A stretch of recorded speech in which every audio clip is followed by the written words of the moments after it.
With us today is Andreas Eberhart from Dashjoin. Andreas has a long history of enterprise cloud, linked and big data, as well as systems architecture and development. He also has a PhD and has co-founded two startups and actually managed two successful exits by selling them to Silicon Valley giants like HP and Veritas. And he has an extensive background in research and unique ability to address projects from technical, time to market, and return of investment angles. And currently he is the CEO of Dashjoin, a provider of an innovative low-code platform, which we will actually see today.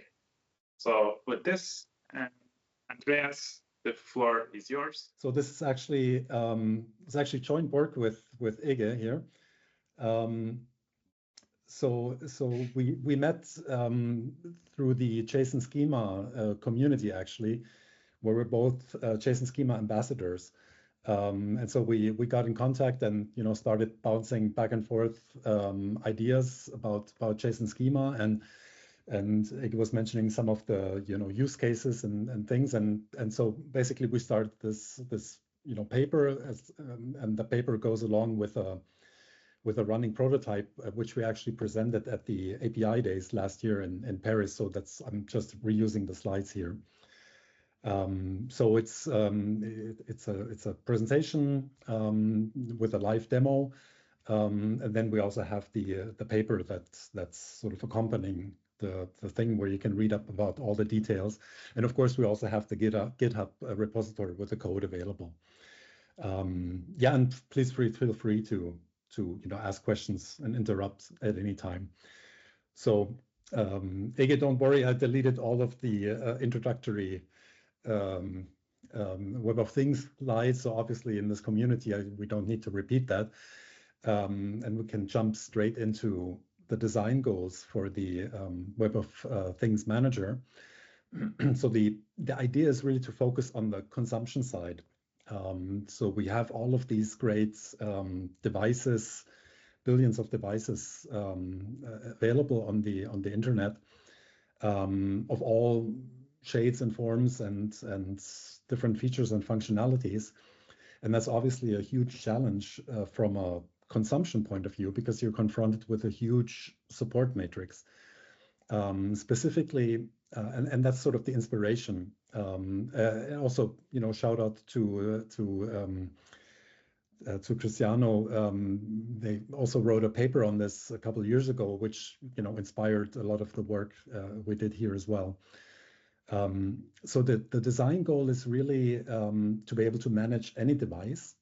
So specifically, also devices that are published and described after we wrote the software. So the goal is to be generic and really leverage the descriptive nature of Web of Things descriptions to manage devices generically.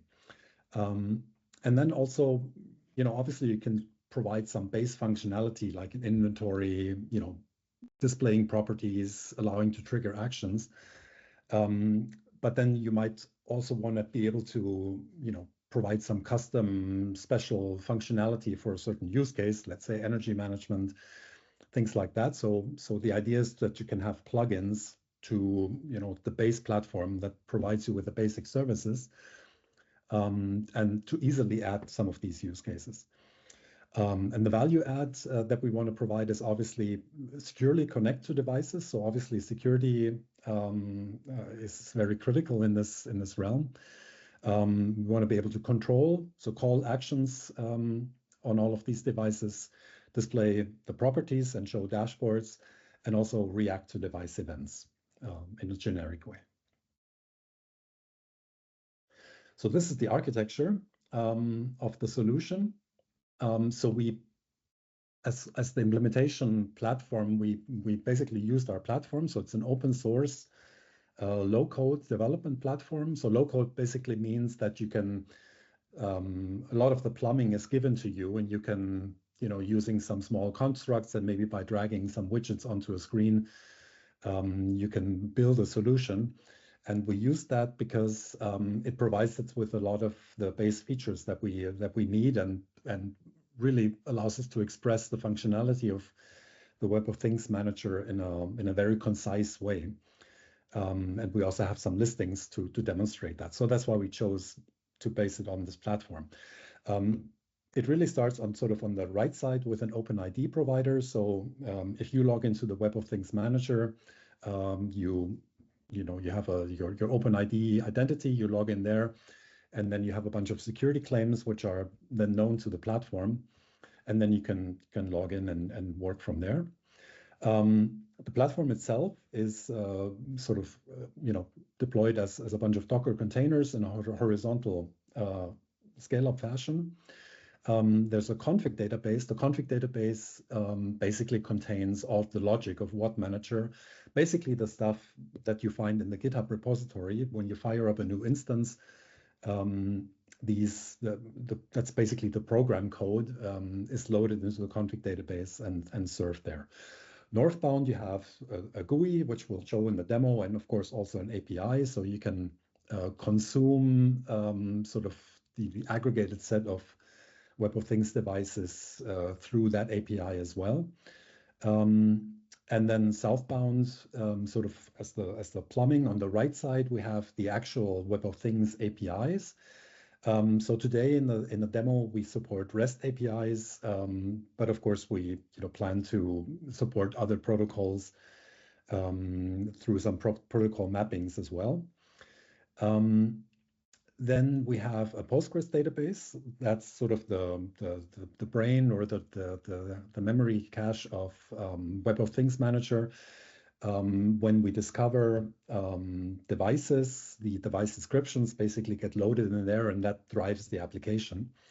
And we also have a large language model because we use it to both trigger actions as well as do some more sophisticated planning things, which we'll see later. So that's the core architecture. Okay, now let's jump into the features that we have. So let's start with a very, very important feature, and that's the discovery and the role-based access control. So when you discover devices basically by pointing WoT Manager to their device description URLs, and so they basically get loaded and basically saved into the Postgres database. Now the platform offers a row-level security feature, and you can basically also specify what kind of credentials are required to access such a given device. So the design choice is basically to use impersonation rather than direct access. The rationale for that is if you consider a factory floor or a building where you have thousands or 10,000 sensors, that probably makes more sense than requiring the user to be able to log into each and every device. So that's why we chose this impersonation approach. So you basically specify the keys or the credentials in the platform, make them known to the platform, and then you can specify which key is required to access which device and which role according to the OpenID identity management provider is required for you to actually use that key, right? So that's how the access control is implemented, and we can have a look later in the product to see how it's actually then what that looks like. The next step is so now we basically have discovered all the devices, and we have loaded all of their device description. And the great news is that the device descriptions leverage JSON schema to specify what the properties look like, basically what structure they have, and they also contain information that we actually use for some generic forms. So in the screenshot here on the right side, you can see the coffee machine demo that you're probably aware of, and that has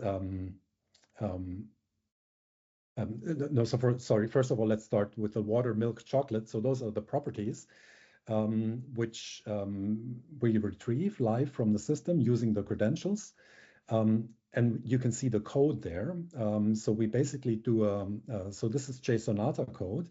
This is actually sort of the programming language that we use in the low-code platform to express the logic. So we're basically saying, read the current, so you're browsing, you're basically on the page of that device, and read the thing description and check the credentials that the administrator has specified, and then use curl to actually get the values and display them on the screen. So that works generically. So that's basically to get the current state of, how much water, how much milk is in that specific coffee machine.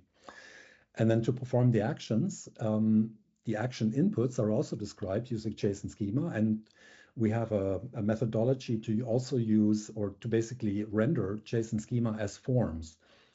And so that's nice here, because you can see, for instance, that the size is an enum, and the enum automatically is displayed as a drop-down box. So long story short, nobody programmed this form. The form is auto-generated simply by interpreting the thing description, right? So that allows us to really deal with any kind of device. And if, let's say, the drink ID on the make drink action is then also changed to a combo box, we just have to load the new thing description, and the software automatically adapts to this change. Okay, so far so good. So we looked at generically displaying properties and generically triggering actions. Now we talk a little bit about background knowledge. So for certain use cases, let's say energy management, it's important, if I have an energy sensor, it's important to know which floor the energy sensor is installed on. But that's probably data that the device isn't aware of itself, that probably resides in a different database. And the same with the specifications. So I have typically data sheets that I find on the web, on the Siemens website, for instance, and they contain some information about specifications and so on. And that's probably also something that I don't find on the REST API of the thing. So what we do here is that we sort of leverage the linked data type approach, and we allow other data sources to be loaded into the database, and then match that over the device ID to be able to join that data. And that allows us to drive dashboards. Now, when we want to build dashboards, we're confronted with a problem. Now let's consider a case where you have thousands of energy sensors, but some of the sensors are a different version, or maybe a different come from a different manufacturer, and they report the energy in slightly different ways. So one talks about the wattage right away, it just says 45 watts, and the other one says power unit is watts and the amount is 45. Now that's a problem, right? Because I can certainly dump that information on the screen, but I don't really have the semantic information about how to interpret those values and to be able to feed them into a dashboard to provide a sum and aggregate value over all energy sensors. So what we do here is we actually use this little formula here. So right now, this is written by hand, right? So I, as the domain subject matter expert, I need to write this by hand and basically interpret, depending on which properties show up, put it into some sort of normalization code. But that's actually an area of active research where we want to collaborate, where we use some sort of further semantic descriptions to maybe auto-generate these mappings, or allow these mappings to be loaded generally or provided once, such that they can be reused to arrive at a truly generic solution. So right now, this small little piece of code is written by hand, but that's active research that we're engaged in. Natural language commands are super interesting. So it's basically a slightly different way of, rather than using a form to trigger a device action, we use a voice command. And again, here, JSON schema plays a huge role, because the large language models have a information extraction mode, when I say one huge coffee, I can tell the large language model, please translate that into JSON, and please use the following JSON schema to do so, right? And on the right side, you see the outcome of that. And there's one thing that's really kind of cool. On the left side in my voice command, I said huge coffee, but the enum in the JSON schema only says small, medium, and large. And the large language model chooses L, which is semantically closest to huge, right? So that's actually pretty cool. It's a small minor detail, but it shows you the power of this approach. Again, completely generic using the thing description and JSON schema. Now we can take that a step further and use, so we can call all of these things. We can use large language models to invoke the actions. Now we can actually, use an agent framework. So to basically call a chain or make a chain of calls to satisfy a certain goal. And you basically tell the large language model, please solve the following problem. And these are the tools that you can use to fulfill so plus your background knowledge, but you can use these tools. And the tools are basically the WoT actions, right? And so this is a transcript of one of these thought processes that the AI is actually going through. The goal or the user request that it's being given is to turn off all the unused lights in the building. And in order to solve that problem, it actually makes first a call to the security system to ask who's still in the building, right? So people that have already, if somebody's still in the building, you shouldn't turn the light off, right? In the next step, you talk to the LDAP system to figure out, which office a certain person is located in or sits in.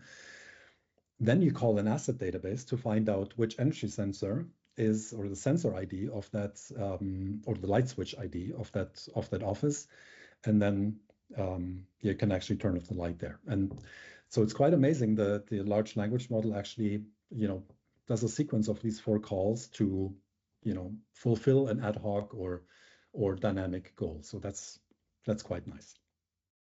Alrighty. So demo is so first of all, this is the GitHub page. So this is the actual source code. Here's the link to the demo, and here's the link to the paper that Ig and I wrote with all the glory details. So now let's jump in the demo. So you can just use a Google user to log in. And so we have a bunch of energy sensors here, which are actually hosted on this very system. And we have a coffee machine. So if I click on the coffee machine, you can see the dynamic information. So this is sort of static information from the thing description. And these are the dynamic properties that are being retrieved. So we can see the different resource levels. We can see the list of possible drinks and the schedules that have been set. And here are the forms. Basically, for every action, there's a form. So we can make a medium latte here. One. And so look at the coffee beans. So we have 60 here. So if I brew a coffee, it jumped down to 59. Okay, so I used one coffee bean. And the sort of, again, the cool thing is we can now go into edit mode and look at the source code. So so this is the low-code designer now. I can basically click on that thing, and here you can see the code that we listed on the slide. So these 2 lines, again, first line retrieves the credentials, and the second line makes the actual curl call to the system, and then uses the display widget to basically generically display any JSON that comes back. So that's quite nice. Now let's do the voice command. So here again, if we look at the source code, it's a bit more complex. This is so we're using OpenAI. So this is the source code. Here is basically the JSON schema mode. So we basically said the response format should be JSON schema. And here is where we basically talk to the database and insert dynamically the JSON schema that we retrieved for the coffee maker. So let me try this. One huge coffee, please. Okay, so we have voice recognition in there as well. And we brewed a huge coffee. And here we go. Right, so first we had the voice to text, then the text was translated into this JSON down here. So for debugging purposes, we also list that here, and then it actually went through and made the request. And last but not least, we show the energy consumption dashboard. So what we did here is that you can see an assets table where we have the different assets. We also have here we have the floor. So again, this information is ETL'd from a different data source. So we just use a CSV where we basically say this something that the architect, for instance, would provide us once we take over the building. And here we have the sensor. So this is the JSON linked data identifier for the thing type. And we basically materialize those into a table, and we also materialize the status value. Again, this is the normalized value where this little JSONata script normalized the values into a coherent energy reading. And now as a result, we can join those tables together and provide some sort of dashboard here where we can see the energy consumption per floor.